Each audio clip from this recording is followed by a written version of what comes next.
Hey everybody, welcome to tonight's podcast. Tonight's topic is Storytime, was our vote in the polls, so we're going to just tell some fun stories. I titled it The Tragedy of the Children because the story I am telling is a tragedy about children. We're joined by two guests tonight. If you guys want to introduce yourselves really quick, we've had one of you on before, but it was on the video thing, so you guys will now get to hear his voice a little bit better this time. And obviously Younger's here with me. So, Prez, Lisa, whichever one wants to take Well, it away. ladies first. Why, thank you. Quite chivalrous. My name's Lisa. Very excited to be here. I am obsessed with TTRPGs, make tons of TTRPG content, and I make tons of free resources for people. And I absolutely love storytelling. I'm very excited that I'm here today to talk about storytelling and to listen to yours. So, OG, before you get to yours, Lisa, can you give us your pitch for your library and explain what that is really quick? Because that's one of the big reasons you're our star tonight, because you launched a website / free library tonight, right? How's that work? Tell us. Yeah, absolutely. Thank you so much. I would love to talk about it. Quick points. It is a free TTRPG resource. It's going to allow people to find a whole bunch of cool things that they can download and use in their games, whether you're playing Dungeons and Dragons or other TTRPGs. There are resources for game masters for organizing your games, but there are also lots of fun things you can download, like props for your games, like menus from taverns. Save yourself some prep work and treat your players with some fun things. Everything is completely free to download, but there are options to be able to get premium prints sent to you every month. So some fun stuff, and I appreciate the chance to talk about it. Sweet. And this is all through your Patreon, right? There's not an actual website; it's just you download directly from the Patreon. It is. It is all hosted on Patreon right now. You sneakily will get redirected from my website, link through my bio, lisattrpg.com. So if you ever need to contact me, library at lisattrpg.com totally works. But Patreon is where all of the files are. Just one-click downloads. Everything is on one page for free. Yeah. So, Younger, this is your area of expertise. I'm going to need you to give me a rundown and a review by the end of the week. Because that's his thing too. He loves that stuff. Okay, OG, you've been on before, so people kind of know you. But please give us your quick intro one more time. Good evening, everyone. I am OG Blurred P. You can find me on TikTok at that OG Blurred Returns, and I am also known as Papa Eclipse of the Night Schemes. And it is an honor and a pleasure to be here tonight. And I kind of jumped in unexpectedly, not knowing that we were about to jump into the podcast, but I'm happy to be here and happy to contribute. Hey, and just so you guys know, if you guys need to leave for whatever reasons, you're good to go. It's kind of hop in, out podcast. But we're gonna get started. So, Tragedy of the Children. I'm calling it that, right? Because I'm gonna tell one of our secondary generation campaigns that we did on Jake. We kept picking up kids. Right? We kept saving villages, parents be dead. And instead of like leaving orphans behind, we're like, you're coming with us. And we made up a cool combat rule where if you survive 3 combats as an NPC, you become a level 1 character. So, over the course of 10-ish battles, these 5 children that had tagged along with us basically formed a whole secondary party and got to level up. And we're traveling with us, and we're doing things, and we're just relatively safe because we were, level. What levels were we at that point? Like, so we ended the campaign at level 15 with the experience of being able to get to 17. Okay, so we were pretty late tier. I mean, I think that we started picking kids up at level 10, so they were all 5 to 7 by the time the tragedy happens. But it is a tale of not having overconfidence in your NPCs / characters, right? A couple of them survived because we're like, hey, they're level 3s. We're not sending them out on this mission because it might be a little bit dangerous, right? We're gonna attack these bad guys, these Rexus Tullius soldiers in a stronghold, and we're just gonna take this stronghold out. it started off real well. We had an Antimar cleric child that liked to fly up in the air and snipe things. Well, unfortunately, she'd been doing this to these Rixus Tullius people for a hot minute now in game, a couple months, right? Popping up, shooting them, running off.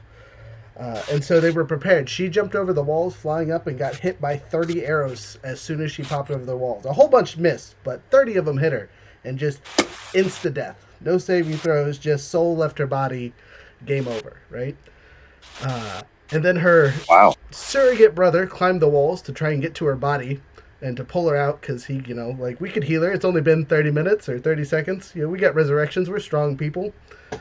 Gets up there and also gets obliterated. Like, they come in and just hack him into pieces. All the while their quote-unquote caregiver is fighting for his life to get to his kids, right? They're his adopted children that he is traveling with them, yada, yada. And he is doing everything he possibly can to keep these kids up and alive, and just fails miserably. They're just piles of pools on the concrete. You know what I mean? By the time they're done, he did transform into a what was it? What's the giant dinosaur? It was either him or he transformed one of his kids into a brontosaurus on the escape route. Was that what it was? Oh my goodness! Yes, that was. Yeah, except for it wasn't a brontosaurus, it's a titanosaurus or whatever. So. Oh wow! If you played Ark, you've seen them. They're just ridiculous, right? Homebrew polymorph, basically. And he stomps off, and they kill that one. So he had 3 kids with him, and all 3 of them just get murked. But yeah, the third one, right? Probably the highest level one. I don't know. Was he a rogue? I want to say he was a rogue because the fighter and the cleric got yoinked together. But Brontosaurus, we're running because we're just outnumbered, outgunned. We've probably killed 20, 30 enemies as a group, just doing the best we can, and we're just failing, right? I think I can expand upon part of this. Yeah, go ahead. You were there.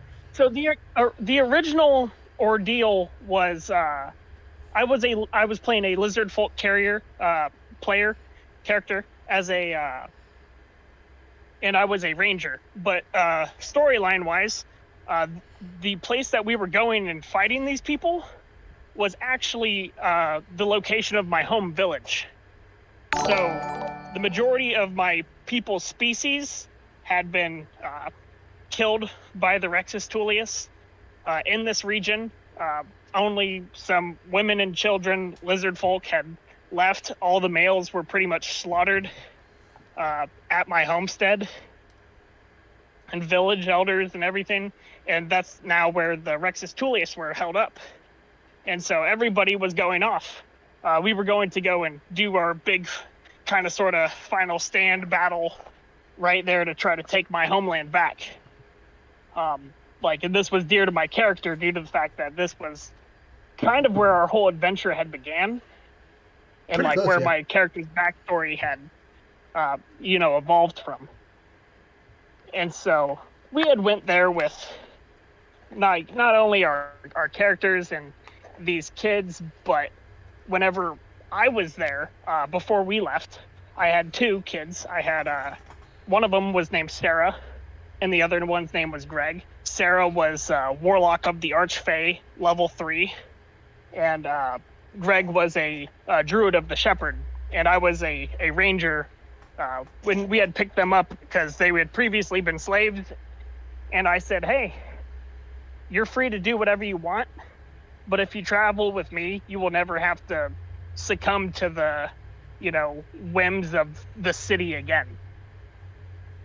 But whenever we got to the nearest town to my village, I told them, hey, this is a fight for me. This is not one of your battles. Stay here. I told you I would not bring you into, my wars and such. You're free to do your own thing. Do not follow me. That was why my children, who were accompanying us, they stayed with us so that they could get stronger and develop themselves. But I told them that they did not need to be a part of this battle. So that's why I had left them. Another big thing about the story, why it went so poorly, is we had half of our people that came to the session not show up that night. They all canceled last minute or the day beforehand. So the CR that the DM me had set up for the encounter was considerably higher than the party that went into combat.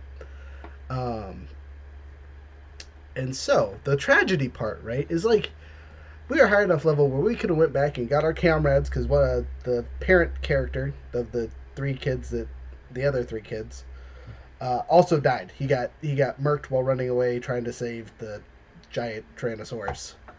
Because instead of killing the Tyrannosaurus with arrows, they killed the dude who cast polymorph and then killed the kid.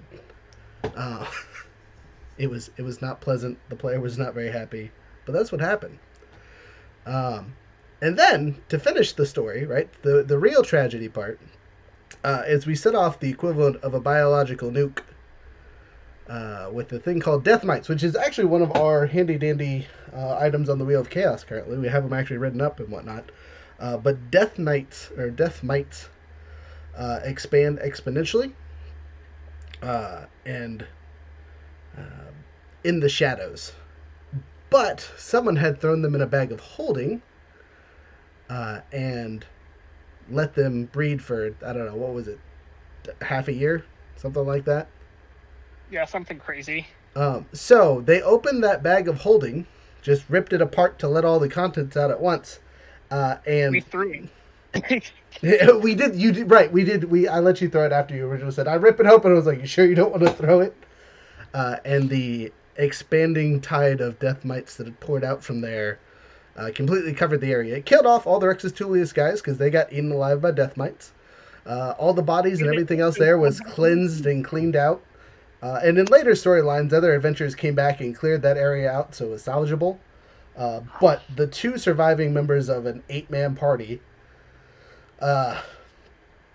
went off, and that was the end of the story. And the two surviving members of an 8-man party. Wow. Yes. Only reason 2 people survived was because I had ridden there on a lizard mount that had a regular speed of like 60 feet or something ridiculous. And I had it grab the only other living character as we were sprinting away from death mites, which ended up eating the corpses of our comrades and everybody else who was behind us. Including the corpse of a dragon, which I can't believe you didn't mention that we had, taken an ally dragon with us. Oh yeah, I totally forgot. But yeah, you remember those archers we talked about? They were real good. As a DM, I rolled, I can't tell you how many 20s. It was just like, oh, okay, yeah, there's like 30 crossbow people. They get 2 crossbows because they're using a special crossbow. So it's 60 shots a round. Roll percentile. Oh, wow, that's a 90. Oh, hey, that's a... Yo, this is ridiculous. And yeah, there was a reason the party got slaughtered and we stopped that campaign because it was rough. But that's the tragedy of the children, right? Which was a cautionary tale to people who pick up orphans in the hopes of bringing them along as extra warriors. Because sometimes it doesn't end well for anyone. Also, we got a subscriber. That's what that weird noise in the background was. So thank you very much for subscribing. I don't know who did it because I wasn't looking. So if you guys want to say something in the chat, that'd be great. So I can say thank you IRL. I swear I'm paying attention there. Anyway, with that, let's go to a different story. That was a good 15 minutes. Ha ha ha. That was one heck of a story. It was not a fun one. We had better stories, but I think it's a good story to deflect people from using children as warriors, even if they want to. Like, oh my goodness, that was one heck of a story. I don't even know if I have one that can compete with that. That's not about competition, it's just about sharing. We're here to tell something happy, please. I need a good story. Yoga, you got something? Lisa, you got something? I have a dark dismal story. You always have dark dismal stories. I'm gonna mute when you talk though. Go ahead. Okay, so I was playing in a campaign. I don't get to play in many campaigns that have an evil theme. So I had a DM who said, "Hey guys, this is gonna be an evil campaign. Choose evil characters."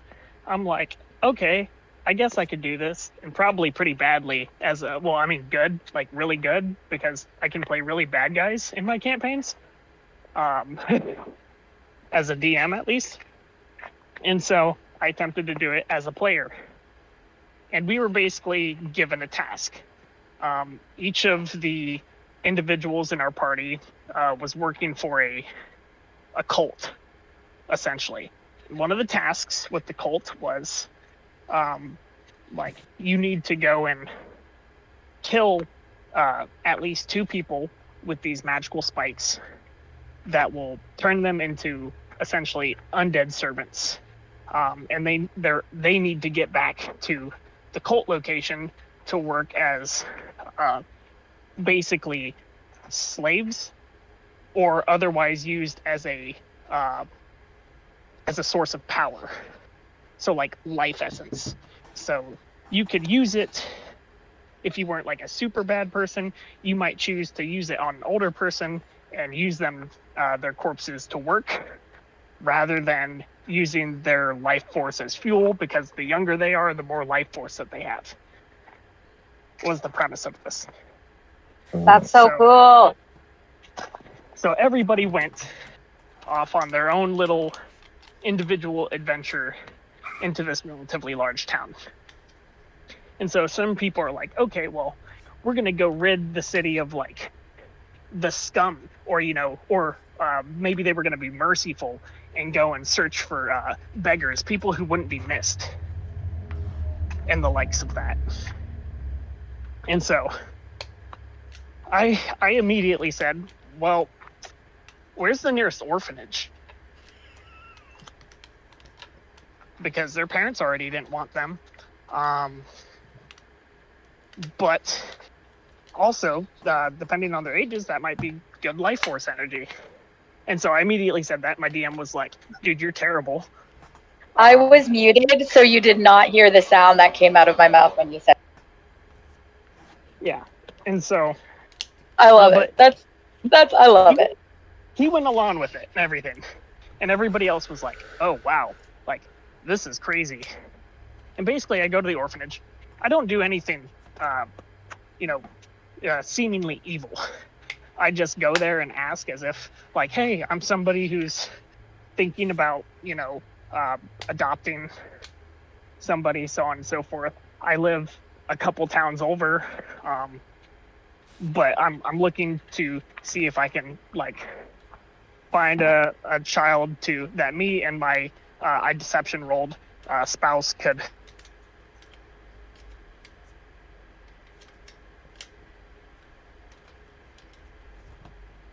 And we lost him. Oh man, cliffhanger. That's Arkansas internet for you. I'm sorry. Right at the deception roll? No. Yep, he'll be back. That's his internet just died. Oh man. So I was like, there he is. He'll be back. He'll be here. There he is. Maybe. Can you hear me now? There you go. Finish your story before everyone explodes. Arkansas internet. So thank God you can't leave us on the deception roll. Yeah, so did a deception roll to make them think that, oh, like I have a wife and a farmstead a couple towns over, and looking for a couple kids to like help raise. And basically I go through, I meet this woman who's the head of the orphanage, and she's basically like the most evil, wicked witch lady you could possibly run across. And so I'm like, oh man, this is terrible. And I'm just straight and thinking as a person, I'm like, maybe I'll just use one of these things on her, because she's probably more evil than me. As a character. And so I was like, da da da.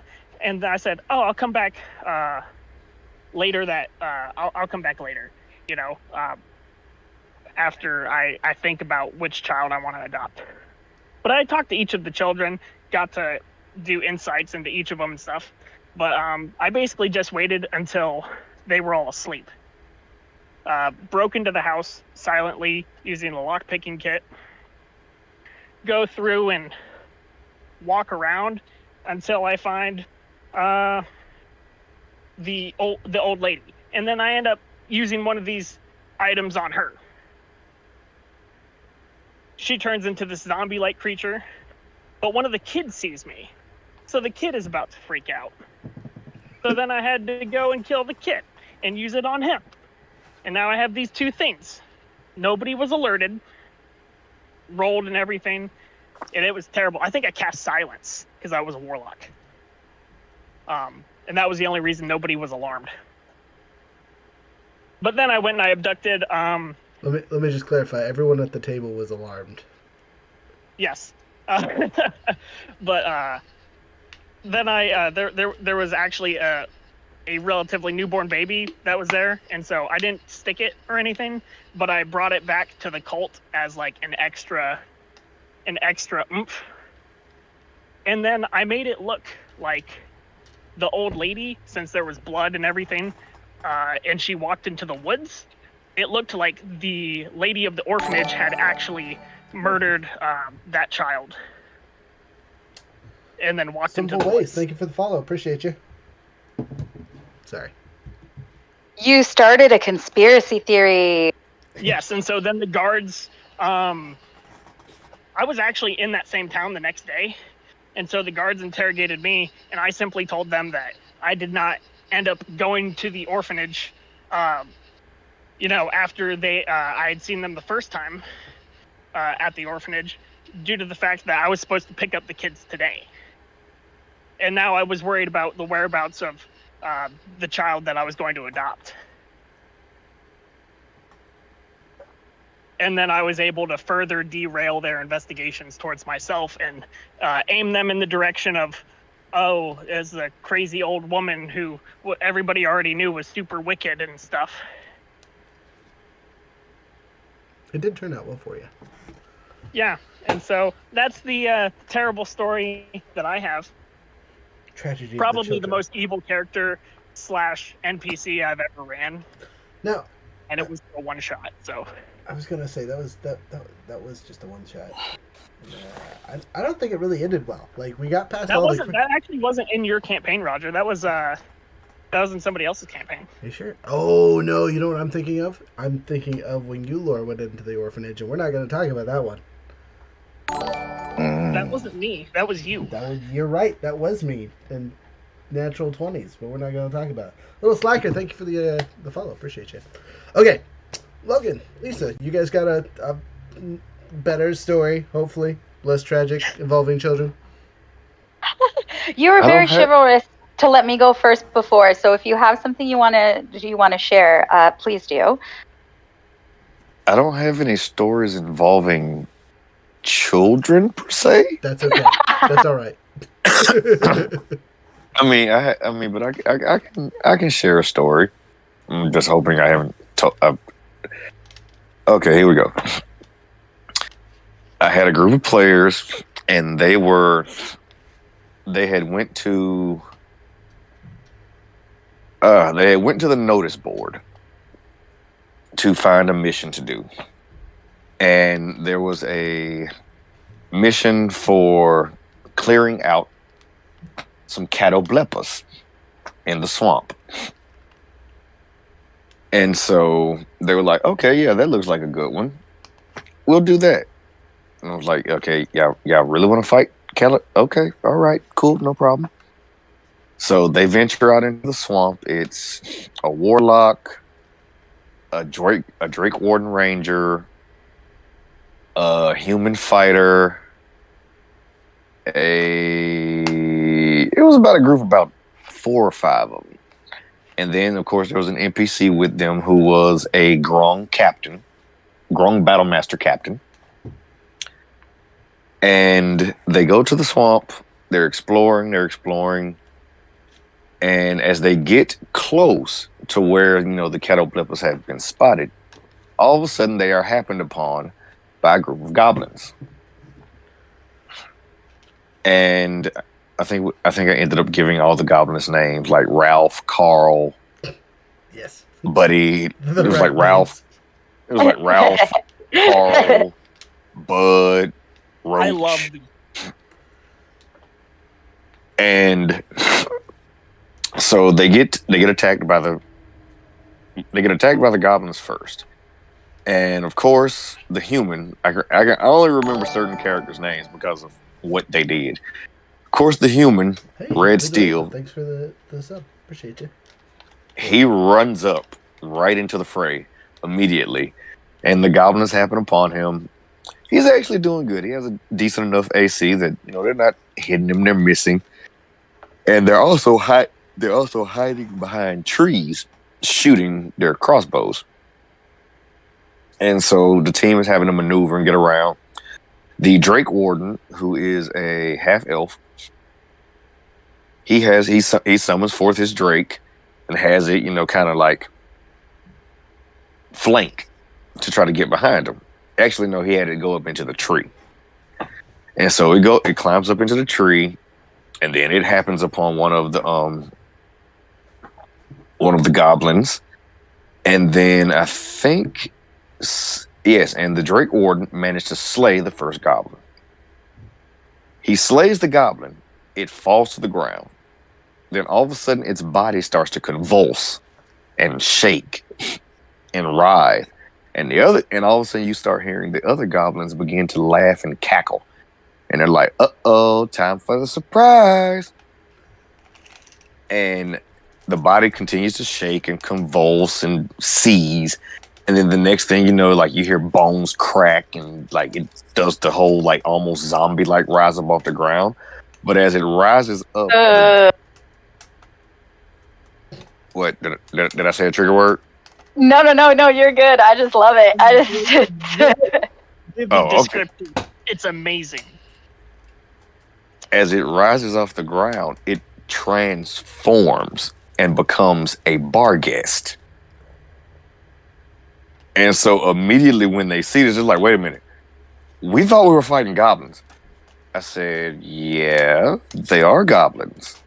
But they're goblinoids who worship demons and devils. And yeah, if you kill them, they turn into bar guests." They're like, "What? Whoa, hold up. You didn't mention this part of the mission." I'm like, "I know. Came up with it on the spot." and so they start dropping the other goblins, and next thing they know they're fighting like 5 or 6 bar guests. And they're like, "Okay, this just got real." Because each time they drop one, body falls to the ground.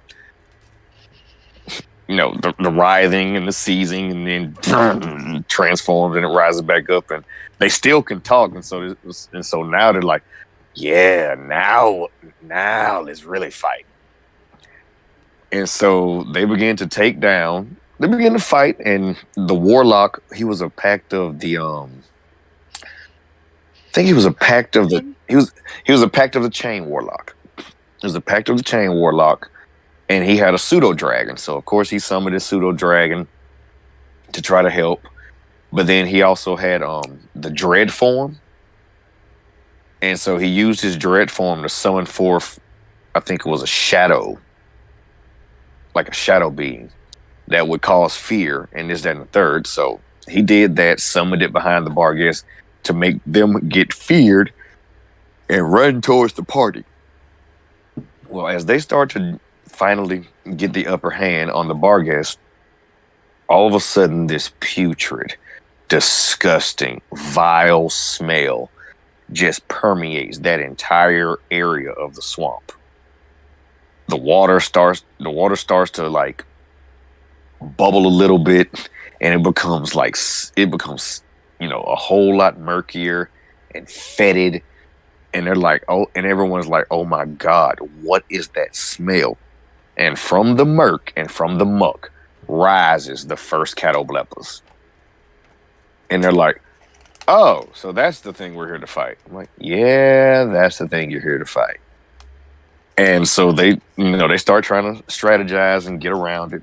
They're fighting, and I'm rolling to see what attack the catoblepa does, because 2 had risen from the swamp.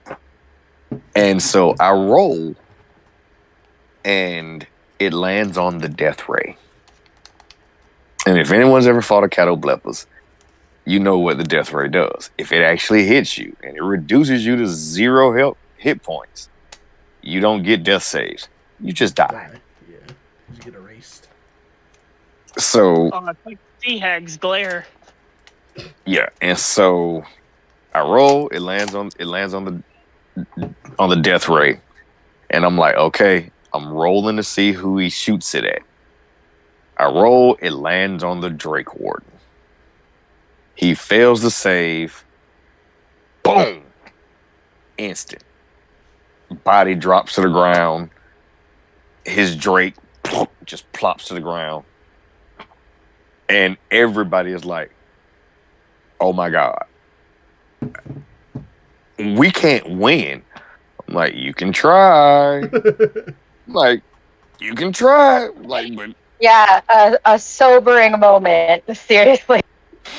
I'm like, but if it lands on death ray again, I and I gotta keep rolling to see who gets hit. And so like, the NPC, they were like, is the NPC gonna help us? I was like, of course he's gonna help you. I'm like, but he's only one level 20 battle master. Like, even if he gets close to that thing, his 5 attacks aren't guaranteed to take it out. And then if he gets that close, he's going to be in range of its tail attack, which like can do some serious damage. And so they're scrounging. They finally taken out the Barghest. And they're like, okay, so do we get to roll on the resurrection table? I said, sure. I told the guy who I said, all right, I'll roll it. They're like, you following the same rules as before? I'm like, following the same rules as before. I roll a D100. 50 or above, you get some DM intervention, character can get resurrected. 49 and below, he dead. Just plain and simple. I roll the D100. It lands on like 60 something. All throughout the chat, because this was on Discord, all throughout the out of character chat, just everyone's like, oh yes, he gets to come back. They're like, wait a minute, but we don't have any clerics here. How are you gonna bring him back? And so I took the Grung NPC, the battle master, and I made him say a prayer to the Grung frog gods. And he prayed to the peaceful god of the Grung. But the god that answered him was the war god, the cane toad god of poison and war and vengeance. And so it was like, yes, I'll bring this one back, but he will serve me. And so all of a sudden, you just start hearing croaks and ribbits all over the swamp. And like the water begins to churn and bubble. And everybody on the team is looking around like, what the heck is going on? And you just start seeing frogs and poisonous toads and poisonous frogs rising from the water and just swarming over to the body of the half-elf Drake Warden Ranger and his Drake as they were just lying on top of the muck. And they just pile and swarm all over them. Like, you just have all of these toads and frogs just swimming and hopping and leaping past everyone. They're like, oh, like, I had a few people who were like, oh my God, this is so cringe. I was like, what? I'm like, what? It's just a bunch of frogs. Like, I'm like, it's just a bunch of frogs.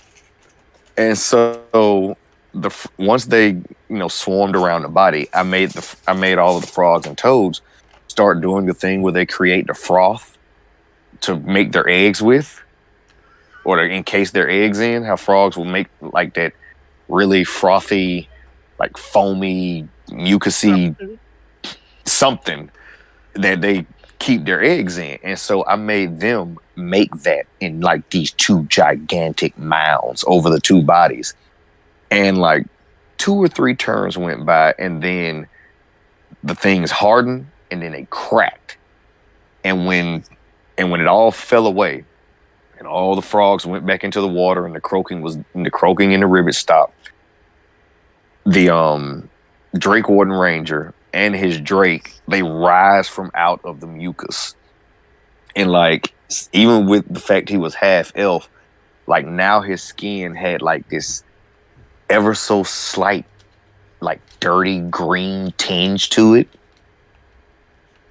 and the Drake, like when it came back, now its feet and its claws were webbed, and on the back of its head, right by where its ears would have been, it now had these two large poisonous bulbs like a cane toad.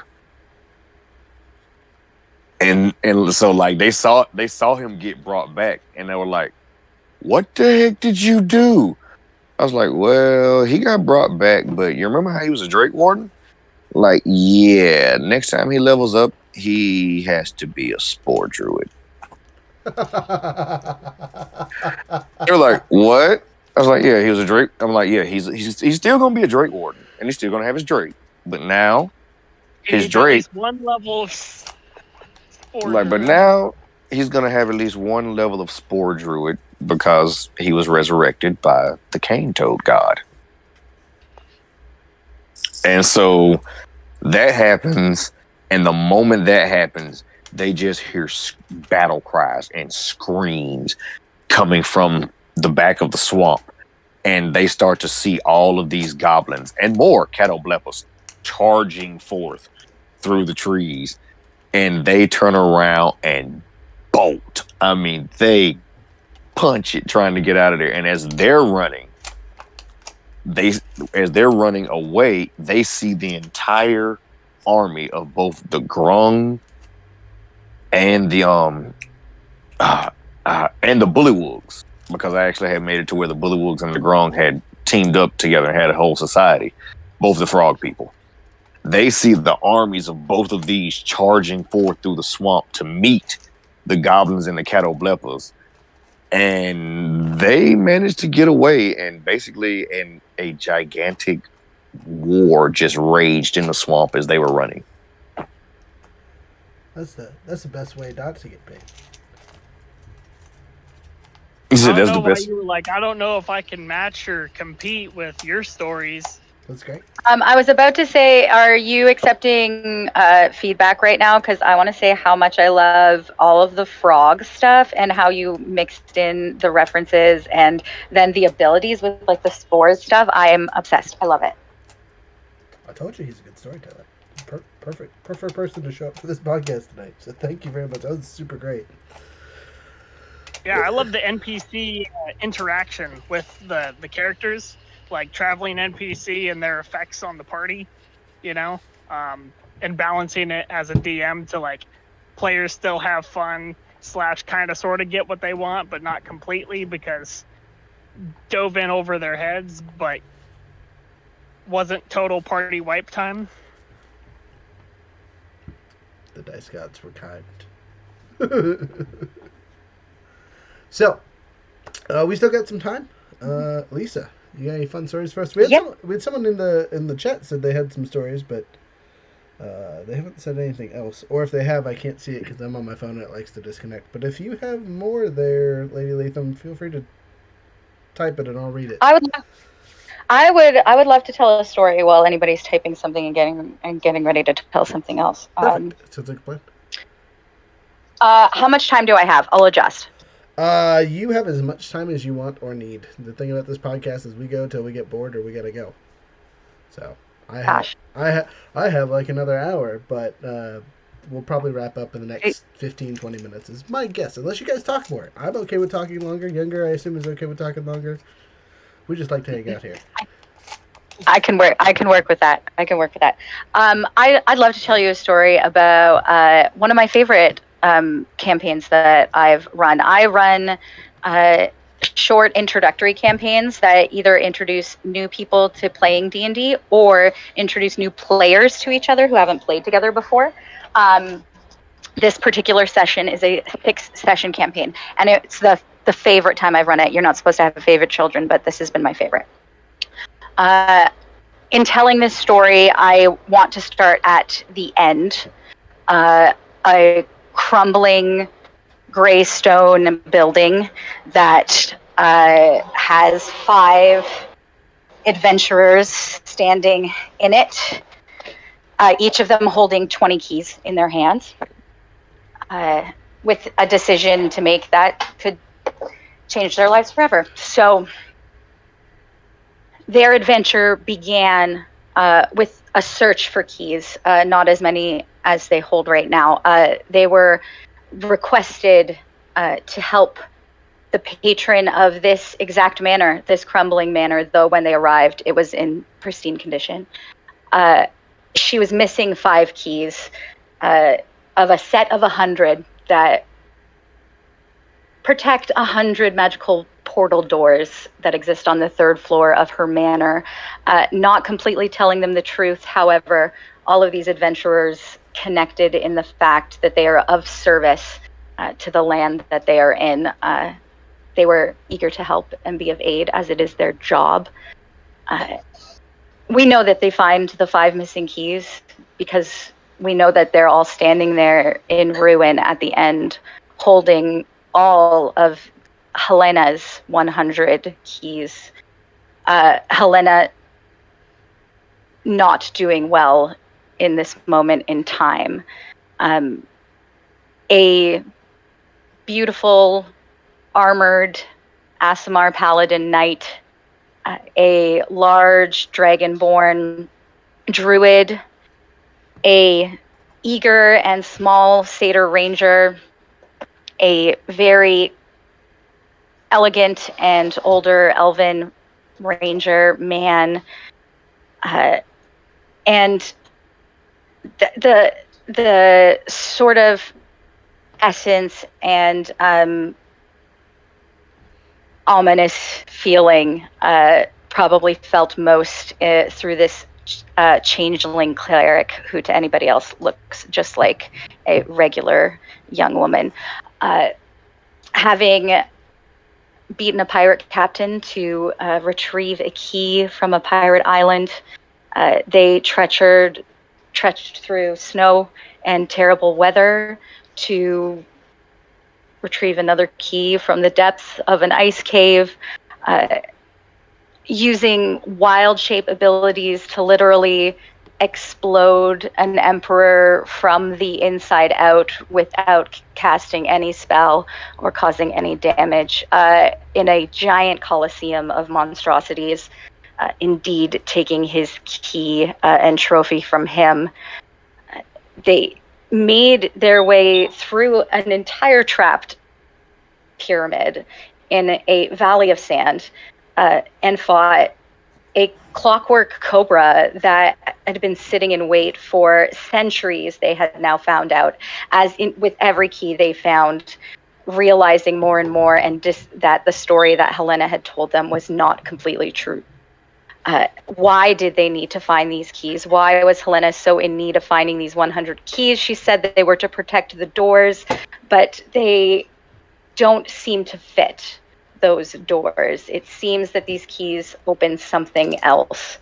The 5th key being retrieved from the hoard of a bronze dragon, having fled its lair because of the oncoming volcanic eruption within it. They fought not only against the time in the lava, but an incredible amount of distraction, of wealth, and other things to search through, to find this 5th key, only to return to the manor, to come to the decision as the bricks all crumbled around, leaving just the black obelisk of a room, a black onyx room, locked with a giant door, 100 keyholes in it, that indeed they were not collecting keys for Helena to save something, but they were collecting keys for Helena to open something. And they had to make some decisions at that point, and that's my favorite time I ran that campaign. Was that your most recent one, or what are your other ones? You said around Christmas time, right? that was actually one of the very first campaigns I ever ran. Nice. Nice. First campaigns are always good. Hey, One of the first. speaking of people, Lady Latham showed up, so we're gonna throw her in here because she had stories to tell. Maybe, perhaps. There she is. Hello. Our previous event. Well, Oh, wait. I realize I have to push the button. I'm still on push to talk. Lady Latham here was our last contest winner for the art contest we held last month. Month before? Yes. Anyway, stories. I think. Was that last month? So yeah, I have a story. This is not as a DM, but as a player that my DM let me do some weird things, just like, every DM just about. I know what you're talking about. We don't let our players do nothing. Yeah, so it started as one, I really like Humblewood characters, so I was making a couple Humblewood characters, and he was running a D&D game where we had to make a level 15 character and then basically a level 5 companion creature.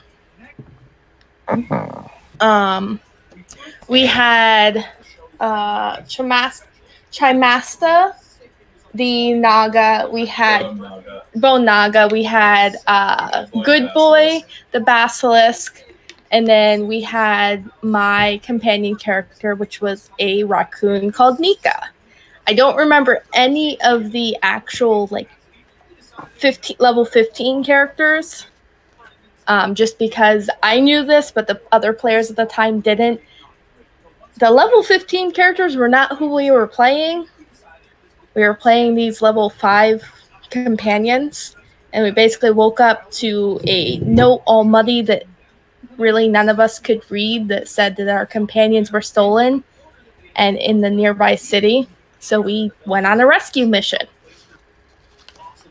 which is interesting because we weren't supposed to be able to get in. We snuck in. Didn't know there was a event for basically a harvest festival type event where they release animals and capture them.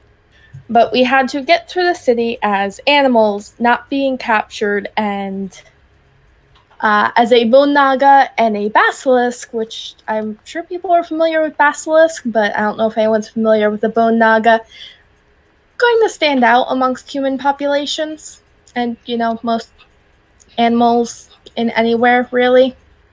You got a very snaky party. Yeah. No, never cause havoc, turning people to stone or watching the undead slither amongst the streets. Very cold-blooded, this group. It's got a raccoon. That's the wholesome character. It evens out, right? Yeah, Bone Nagas don't have any blood, thank you. Yeah, well, at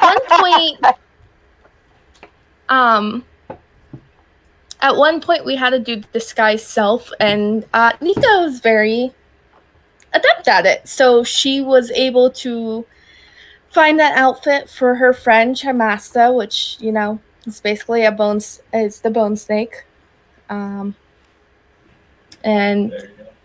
yeah, it was interesting. And in the end, we finally get there and realize that they weren't kidnapped. They went willingly to the thing. Yeah. But they still got arrested because one of the actual level 15 characters, was super drunk. They got, basically in trouble for, I think, some minor theft and stuff like that, disrupting the peace, all that good fun jazz. But the interesting thing, and what Nika sort of commented to her friend Chusu, was that, why didn't, he show them anything that shows that he's a noble person technically, so that they wouldn't hold him in jail. But, he was sort of just more annoyed that they came into the city, and more annoyed that she was, causing mischief. Yeah, essentially. But it ended well. It ended with the two of them sort of arguing in Vulpin, so fox language. But the thing is there's another not one shot, because it didn't end up being a one shot thing. It's like a mini campaign. It was a mini campaign that I brought these characters back for that was interesting and related. Because we did a Wild Hunt, which is sort of like a Halloween fairy, themed event that our players were tasked with trying to save some local loggers that had gone missing for a couple weeks. So we got into I think, King Hawthorne's castle, and the loggers basically pledged that they wanted to, or signed up for the Wild Hunt without knowing anything about where they were or what they were doing. They were just drunk, like no one's business. So our characters all volunteered, and during this thing we had the chance to procure some favors, one of which was one of our characters in my party had a dance battle with the Baba Yaga. The hag Baba Yaga. Baba Rummy. Or Baba Rummy, sorry. Trademark names! As the DM chimes in the background correcting me. That's what DMs do. That's what we're here for. Yep. But Baba Rummy, he has a dance battle. He doesn't win, but he impresses her. And she asks if we can help with her apprentice, essentially, because her apprentice likes one guy or one lady, but she likes someone else. But the person they likes someone else. So we had to figure out a way to figure that situation out, which resulted in being a throuple.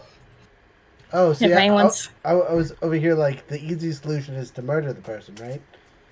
No, you don't want to murder Fae at a Fae party where if you do the wrong thing, you get trapped forever and or killed or turned into a tree or a statue or something.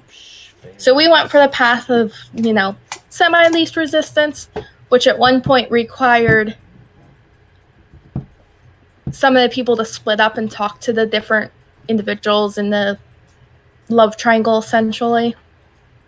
Love line, maybe? I don't know. It's weird. Is it scary that in the Fae realm you can't flirt by saying, "Hey, what's your name"? Mm-hmm. How do you flirt in the Fae realm? Hold on. That's not how you flirt in the real realm either. You don't just say, "Hey, what's your name?" You gotta throw some. Hey. I know I'm bad at this, obviously. Sorry. I mean, our big thing was basically flattering the one person who was performing, telling the other one, hey, we'll help you out. And then I think the third one, we basically said, hey, clearly you like this person. This person likes you. Why don't you actually take charge of a situation? Which is sort of what my character went up to do after, drinking some mead or wine or whatever. I don't remember what the beverage was, because he couldn't speak Sylvan, and no one really heard. People would hear him speak Common, but not fully paying attention. It didn't sound like it was coming from the right mouth, essentially. So yeah, it was interesting. It was a good thing, and we got to that pretty well.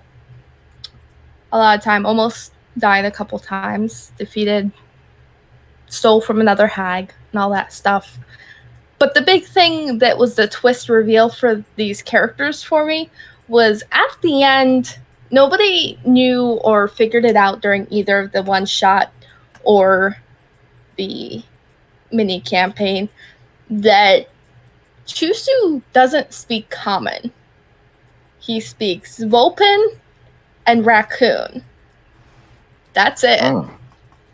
Nika speaks Common and Vulpin and Raccoon. So acts as a translator. No, problem is she wasn't a PC. She's not. She would get in trouble if she acted too much like a PC because of their contract. That's the word I'll use. Their contract, essentially their partnership that they have going on. But no one in the party, in either party, and no one even as far as like the players figured it out until the end when Chusu proposed to Nika after they almost all died. And Nika started talking in common in her own voice, not the one she uses to pretend to be Chusu. And we might have more one-shots at some point to go back to that because we need to get what was he? He was a Grimguzzle. Grimguzzle was a dwarf. That's a name. He is. Well, he's married to Baba Rummy, so we didn't do the actual wedding thing, so we might be doing that. And maybe doing the wedding for Tusu and Nika, which is also really strange to be playing two characters at the same time, but it was fun. It's hard to play two characters at the same time. I was going to say, we did an experiment years ago as a group, and everyone made two characters. And that is hard to keep up for a campaign. We did until we decided to start killing people off / sending them on their happy way. But I don't know, that was law. My characters didn't die until the last. That's true. They did make it a bright side. Yeah. Honestly, the hardest thing for me was not giving away really that Nika was an actual character and was a 5th level. I think she was a 5th level bard. So I had to be careful about how he's doing that, and the number of times that people felt the furry paw on their arm and had felt more inspired type deal. Well, because that was tricky. But yeah, so that was my positive game that was actually pretty fun. Positive, happy. That's so cool. Yeah, I like concept is great. I know I have dipped my toes into the Fey realm stuff for funsies, especially with my newest character. Newest, I'm going to put quotations on that. Who is a elephant, so Lexodon, rogue assassin, so giant assassin elephant. That literally came from the joke. Have you ever seen an elephant in a cherry tree? Oh, I was going to say, let's talk about the elephant in the room. I thought that's where we were going. Yeah, that is literally where I was going with okay, I 100% have made that joke every chance I've gotten in this session. I do it does 20 no one see the elephant in the room? Keep doing it. Do it 20 times more. 100%. Every time someone gets assassinated in like the middle of nowhere, like, I guess you guys didn't see the elephant in the room. Can you please make his best friend a red herring? I mean, so far his best friend is a goat from the Feywilds, but that could change readily. That campaign's a. Speaking of something on that note, we had a buddy of ours who again played in our my first campaign that I ever played, and I played with Roger. He was the DM. Is we had a player who played a character known as Penelope, which was was it a half orc or a full orc? She's a half orc, yeah. Okay, yeah, a half orc rogue. But the joke was that it wasn't the fact that she was so sneaky. It was the fact that when people saw her, they got so petrified and terrified that they just chose to be like, no, that's not real. Like, we didn't see, like, that's got to be our imagination, because that's like way too scary. We're gonna act like we didn't see that. People are gonna think we're crazy. Yeah, her stealth checks were intimidation checks. As a joke, they rolled actual stealth checks because they had ridiculously high stealth, even at low levels. But it was just like this character had 20 strength and like 18 dex. Oh god! Just high charisma as well. Yeah, and 18 charisma. Like I watched the player roll his dice and get 3 sets of 18s. 18s, yeah. And I was just like, I watched it. It's real. It's there. I can't complain too much, I guess. I was so mad though, because that character was great. I really liked that character. It's been a legacy character in several of the other stories that we've done. But the ridiculousness of an assassin who could use blunt weapons, because that was one of our DM goofed and didn't read the rules on sneak attack.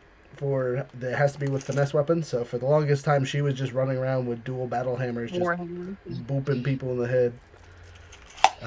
And then I had in most of my games, I do a homebrew rule where if you have a 20 strength, you can dual wield two-handed weapons because they're you strong boy or girl. You go to slap things. Oh, that's dope. It does. That's dope. It looks, and sometimes it works really well because like some characters, we had was it your Thigh Cree or was it another one of Spain's characters that had? I had a Thigh Crane.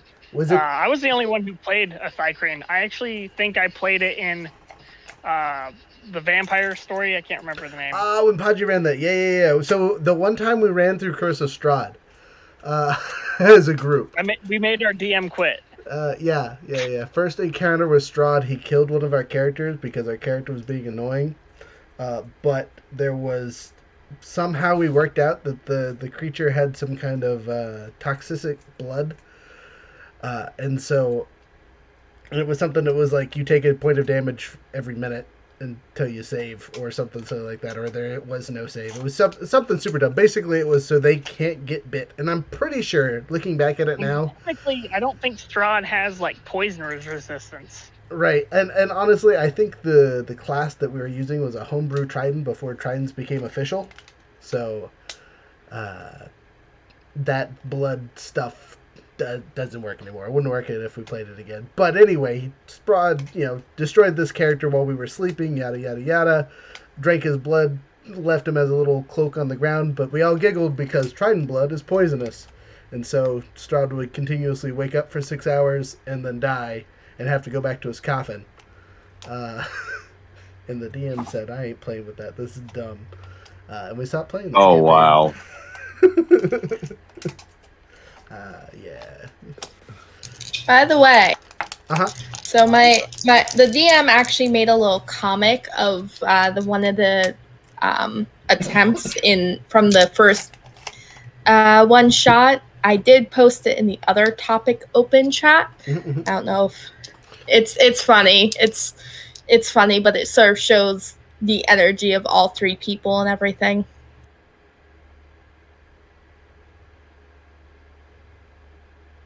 Give it 10 seconds to get there. I'll check it out. Oh man, I really appreciate love those drawings. The last story was like way happier than everything we'd ever talked about. Beating Strahd? Heck yeah, it was great. Okay, so. Oh no, I meant the one before that from Lady Leithram. Oh, okay, I see how it is. My stories don't count. That's cool. Okay, so we're gonna wrap up. Do final talky talk / I'm going to talk to about stuff for company stuff, and then we'll go. Nathan, thank you for sticking around and sharing your stories. I appreciate you. Lisa and OG, thank you for showing up. If you two could stick around after the classroom ends so I can talk to you about stuff, that would be great. As per usual, Lisa, since you are our star guest, we have a little gift for you that we'll discuss once everyone else leaves, basically. And then OG, I got a fun question for you. Okay. Anyway. Our next game is Monday, maybe, perhaps. It's the 4th of July, so we got minimum player numbers. But if we only have minimum player numbers, we'll probably call it anyway and do it another day when other people can make it, because it's a tournament and we need players to be there. So it's exciting. But other than that, our next big event, I don't think we have anything planned yet. We have some stuff on the books for maybes. We have a possible new Learn With Us thing coming up on YouTube, so we'll be throwing out the hey, who wants to play a free game in the near future. We got all the fun stuff from Dubby. We might do a contest or giveaway or something in the near future with that. I'll keep you all on board with that. And then what else was there? Oh, Dubby, we should probably talk about that. Dubby Energy Drinks is our new sponsor, and I've mentioned that a couple times. Use code HEROES, all caps 907, to get 10% off any of your orders. If you go to W, it's an energy drink thing. It's super great. I got this handy dandy shaker that I've been drinking throughout our podcast, and it's wonderful. But with that, Orange code for this month. We're changing how we do our podcast codes and whatnot. We've updated the discount code page stuff, so check that out when you get a second. This. Hey, OG, can you mute your background noise? Is real loud. I also asked them to go with a small pool if they ever want to go for a dip indoors. Fritz, we need to do some expansion. I'm gonna go find some more animals to join our base. Alright, you're gonna mute it for a second. Sorry. Anyway, code for this month is free class. Capital FRE, lowercase CLASS. That'll get you 10% off our website. Just for listening in.